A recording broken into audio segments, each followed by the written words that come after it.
Indonesia Pagi kembali hadir mengisi ruang informasi Anda. Saudara, tidak hanya sebagai ruang untuk mengenalkan produk, Jakarta Fair juga membuka lapangan kerja dan menggerakkan roda perekonomian. Lebih lengkap sudah bergabung ekonom Institute for Development of Economics and Finance atau INDEF, Mas Tauhid Ahmad. Mas Tauhid, mohon maaf tadi sempat terpotong karena ada breaking news Kompas TV. Kita kembali lanjutkan dialog kita. Kita tahu Jakarta Fair ini event tahunan dan melibatkan lebih dari 2.000 perusahaan. Kalau dari analisa Anda, bagaimana hitung-hitungan soal dampak ekonomi di Jakarta Fair 2025 khususnya di tahun ini? Ya, kalau kita lihat kalau dampak ekonomi itu ada yang sifatnya langsung, ada yang multiplier. Jadi sektor lain juga ikutan kaitan dengan Jakarta Fair. Kalau langsung misalnya untuk pembelian tiket, transaksi pengunjung, kemudian juga pengeluaran pengunjung, alokasi perusahaan atau Pemda untuk biaya investasi, operasional maupun biaya-biaya lain. Nah, tadi sempat disampaikan Pak Gubernur, transaksi atau pengeluaran pengunjung saja sudah bisa katakan 6 sampai 7 triliun dan saya yakin biaya dampak ekonomi langsungnya bisa lebih daripada itu karena pembelian tiket, alokasi investasi dan operasional itu belum dihitung begitu. Nah, bagaimana dampak multiplier ekonomi gitu ya? Kami juga pernah melakukan beberapa simulasi ya untuk momentum-momentum yang lain. Biasanya bisa 3 sampai 4 kali lipat atau lebih gitu ya. Katakanlah kalau misalnya multipliernya bisa lebih 3 kali lipat, itu kan mungkin bisa kalau 6-7 kan bisa lebih dari 20 triliun ya multiplier ekonominya. Sedangkan PDRB DKI itu sekitar 4.000, berarti kalau kalkulasi kasarnya multiplier ekonominya ini bisa kurang lebih 0,5% PDB. Itu angka yang menurut saya juga cukup luar biasa ya, bisa mendorong ekonomi di tengah situasi sekarang ini. Tentu saja kalkulasi kasar ini perlu dilakukan lebih sistematis ya dengan data-data dari Pemda DKI yang lebih komprehensif begitu.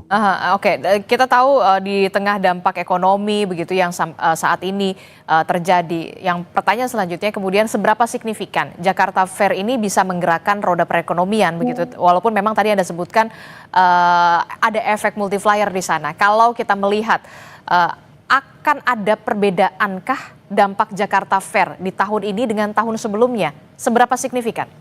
Ya, kalau kita lihat biasanya kalau kuartal kedua itu pertumbuhan ekonomi Jakarta itu jauh lebih tinggi dibandingkan kuartal satu ya.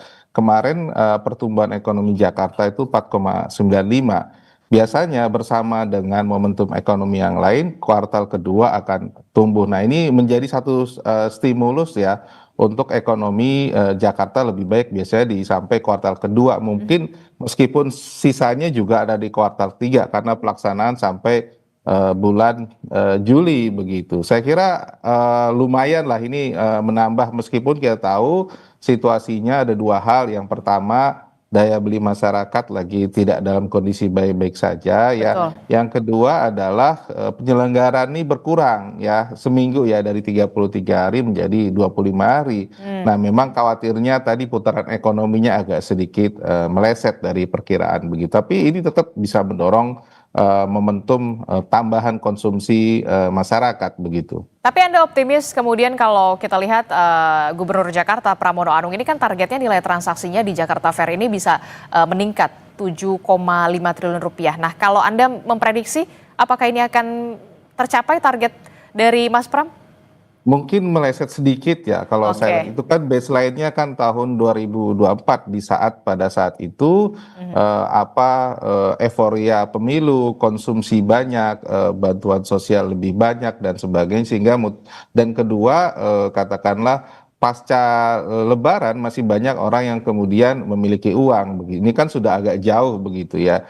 Jadi saya kira ini agak berbeda dan saat ini juga situasinya orang harus membayar biaya sekolah anak-anak dan sebagainya. Jadi alokasi ini agak sedikit berbeda dibandingkan kuartal 2 2024 yang lalu begitu.